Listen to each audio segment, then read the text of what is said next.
నారా లోకేష్ బాబు గారు మీడియాతో మాట్లాడుతూ ఏపీకి చంద్రబాబు బ్రాండ్ అంబాసిడర్ అని, ఏపీకి చంద్రబాబు పునర్వైభవాన్ని తీసుకొచ్చాడని, ఏపీకున్న బ్రాండ్ని జగన్మోహన్ రెడ్డి నాశనం చేస్తున్నాడని కవరింగ్స్ చేసుకునే ప్రయత్నం చేస్తున్నాడు. నిజంగా ఏపీ బ్రాండ్ గురించి మీరు ఆలోచించే పనైతే రాష్ట్ర అప్పులపైన ఆంధ్రప్రదేశ్ పరువు మీరు తీశారా లేదా మీరు సమాధానం చెప్పాలి.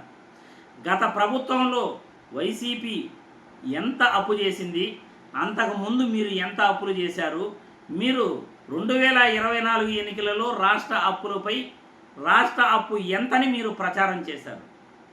రాష్ట్రం శ్రీలంక అయిపోయింది, రాష్ట్రం నాశనం అయిపోయింది, రాష్ట్రం అప్పుల పాలైపోయింది అని మీరు రాష్ట్రం యొక్క పరువు తీశారా లేదా, మీరు అబద్ధాలు చెప్పారా లేదా. ఇకపోతే టీసీఎస్ కంపెనీకి 99 పైసలకే మేము పెట్టుబడులు ఆహ్వానిస్తూ భూమి కేటాయిస్తే జగన్మోహన్ రెడ్డికి వచ్చిన నష్టం ఏంటి? కోర్టులో ఆయన కేసేశాడు. టీసీఎస్ కంపెనీకి 99 పైసలకి మేము భూమిని కేటాయిస్తే రాష్ట్రానికి ఉద్యోగాలు ఇస్తారు అని అంటున్నారు. ఎన్ని ఉద్యోగాలు ఇస్తారండి? టీసీఎస్ కంపెనీ ఎన్ని ఉద్యోగాలు ఇస్తుంది? ఎన్ని వేల కోట్ల పెట్టుబడులు అక్కడ పెడతా ఉంది? 21 ఎకరాలు మీరు కేవలం 99 పైసలకి తప్పులు తడకగా జీవో తయారు చేసి, ఆ జీవోలో ఏది కూడా శుద్ధంగా ఏది కూడా లేకుండా మీరు టీసీఎస్ కంపెనీకి భూమిని కట్టబెట్టాలి అని మీరు చూశారు అని ఏపీ హైకోర్టు దానిపై స్టే విధించడం జరిగింది. నిన్ననే మధ్యంతర ఉత్తర్వులు జారీ చేసింది. 21.74 ఎకరాల భూమి మీరు తప్పులు తడకగా మీరు జీవో ఉంది, మాకైతే అసలు అర్థం కావట్లేదు, 99 పైసలకి ప్రభుత్వ భూమిని విశాఖపట్నంలో విలువైన కోట్ల భూమిని కేటాయించడం ఏంటి అని ఏపీ హైకోర్టు ప్రశ్నించడం జరిగింది. మీ సొంత ఆస్తి అయితే 99 పైసలకి ఇచ్చేస్తారా? మీరు గతంలో ఎన్ని కంపెనీలు తెచ్చారు, ఎన్ని కోట్లు పెట్టుబడులు రాష్ట్రానికి తీసుకొచ్చారు? రాష్ట్రానికి పెట్టుబడులు తీసుకొస్తున్నాము అని ప్రచారం చేయటమే తప్ప ఇప్పటి వరకు రాష్ట్రానికి 15 సంవత్సరాలు ముఖ్యమంత్రిగా ఉన్న చంద్రబాబు ఎన్ని కంపెనీలు తీసుకొచ్చాడో మీరు చెప్పగలరా? నిన్నలా మొన్న కియా కంపెనీ ముందు మీ మంత్రి గారు సవిత గారు కూర్చుని ధర్నా చేస్తున్నారు. ఆమెకు ఆ కంపెనీలో వాటా కావాలని, ఆ కంపెనీలో వాటా కావాలని ఆమె ఆ కంపెనీ ముందు ఆమె యొక్క డిమాండ్స్ నెరవేర్చుకోవాలని ఆ కంపెనీ ముందు మనుషులను పెట్టి ధర్నా చేయించారు నిన్నలా మొన్న. ఇది మీరు రాష్ట్రానికి పెట్టుబడులు తీసుకొచ్చేది, రాష్ట్రంలోని కంపెనీలను వేధిస్తూ ఆ కంపెనీలను రాష్ట్రం నుండి తరిమేసేది. రాజధానిలో ఆదాని కంపెనీని మీరు తరిమేసింది మీరు కాదా? వేల కోట్లు పెట్టుబడులు, డేటా సెంటర్ పార్కులు విశాఖపట్నంలో పెట్టడానికి, సోలార్ పవర్ ప్రాజెక్టు ఆంధ్రప్రదేశ్ రాష్ట్రంలో లక్షల కోట్లు పెట్టుబడి పెట్టడానికి వస్తే వాళ్ళని మీరు తరిమేసింది మీరు కాదా? వాళ్ళపైన అమెరికా కంపెనీలో కేసులు పెట్టారు, అమెరికాలో ఆదానిపై కేసులు పెట్టింది జగన్మోహన్ రెడ్డి. వాళ్ళ దగ్గర లోపాయకారి ఒప్పందాలు చేసుకున్నాడు, లంచం అడిగాడు అని చెప్పి ఆ కంపెనీని భయపెట్టి వాళ్ళని పంపించేసింది మీరు కాదా? ముంబై నటి కాదాంబరి కేసులో ఏ కంపెనీ వెళ్ళిపోయిందో మీకు తెలీదా? పారిశ్రామికవేత్తలను మీరు ఈరోజు ఎలా పంపించేస్తున్నారో మీకు తెలీదా?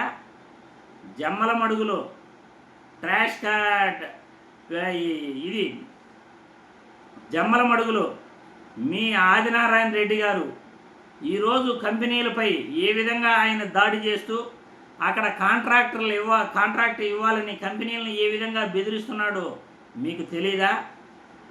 జేసీ దివాకర్ రెడ్డి మరియు జమ్మలమడుగు ఆదినారాయణ రెడ్డి మధ్య ఒక పెద్ద యుద్ధమే జరిగింది.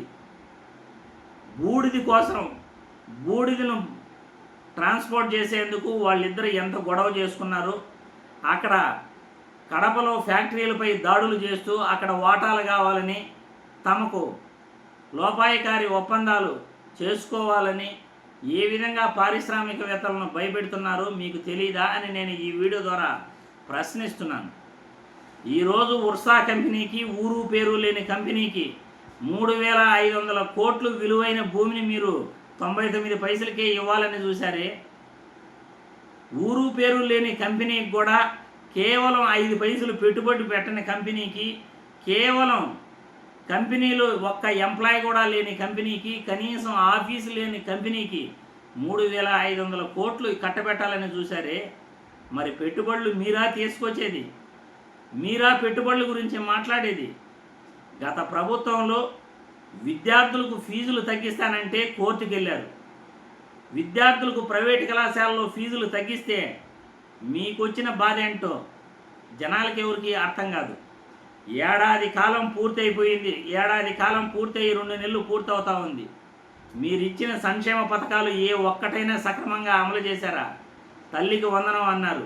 మొత్తం దాదాపు కూడా అది ఎవరి అకౌంట్లోకి పోయిందో, ఎవరికి ఇచ్చారో ఎవరికి భగవంతుడు గడ తెలియదు. ఇప్పటి వరకు మీరు రాష్ట్రానికి అంతకుముందు 15 సంవత్సరాలు ముఖ్యమంత్రిగా ఉండి చంద్రబాబు ఎన్ని కంపెనీలు తీసుకొచ్చాడు?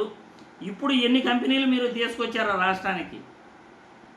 ఏపీకున్న బ్రాండు అంటూ సింగపూర్ గురించి మాట్లాడుతున్నారు. పదే 19 సార్లు సింగపూర్తో మా నాన్నగారు చంద్రబాబు మాట్లాడాడు. 19 సార్లు నేను మీటింగ్లో పాల్గొన్నాను అని అంటున్నారు. ఎవరి కోసం పాల్గొన్నారు? ఎందుకు పాల్గొన్నారు? జగన్మోహన్ రెడ్డిపై మీరు ఆరోపణలు ఈరోజు చేస్తున్నారు, కానీ సింగపూర్ కంపెనీలు కానీ లేకపోతే విదేశాల కంపెనీలు కానీ ఇప్పటి వరకు ఎన్ని కంపెనీలు వచ్చి ఆంధ్రప్రదేశ్లో పెట్టుబడులు పెట్టాయి? లోపాయికారి ఒప్పందాలు చేసుకోవటం, ప్రాజెక్టులు స్టార్ట్ చేయటం, వాటిపైన కమిషన్లు తీసుకోవటం, వాటిని ఆ ప్రాజెక్టులు మాయమైపోవటం, అంతేగా ఇప్పుడు వరకు జరుగుతున్నది. అమరావతి రాజధానిలో మీరైతే భూములు కొనుక్కోవచ్చు, మీరైతే అక్కడ ఎకరాలు భూములు కొనుక్కోవచ్చు రైతుల దగ్గర, కానీ పేదవాళ్ళకి ఇళ్ల పట్టాలు 50,000 మందికి ఇస్తాను అంటే మీరు కోర్టులో కేసులు వేస్తారు. అప్పుడు తెలీదా ఆంధ్రప్రదేశ్ పరువు పోతుంది అని? పేదల ఇళ్ల పట్టాలను లాక్కుంటుంటే వాటిపైన కేసులు వేస్తే ఆంధ్రప్రదేశ్ పరువు పోతుందని మీకు తెలీదా నారా లోకేష్ బాబు గారు అని నేను ప్రశ్నిస్తున్నాను. ఈరోజు టీసీఎస్ కంపెనీకి 99 పైసలకే మీ భూ కేటాయింపులు చేయాల్సిన అవసరం ఏముంది? వాళ్ళు ఎన్ని వేల కోట్లు పెట్టుబడులు పెడుతున్నారు.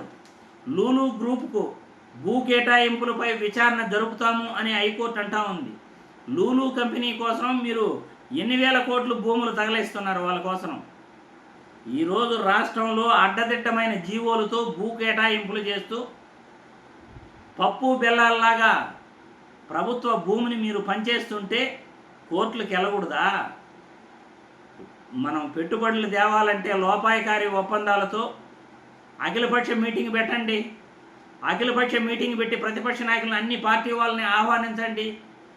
ఏ కంపెనీలు వస్తున్నాయో చెప్పండి.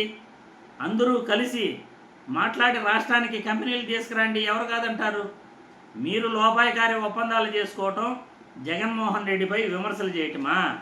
పెట్టుబడులు వస్తున్నాయి రాష్ట్రానికి అంటూ రాష్ట్రాన్ని ప్రజల్ని ఏమార్చే ప్రయత్నం చేయటమా?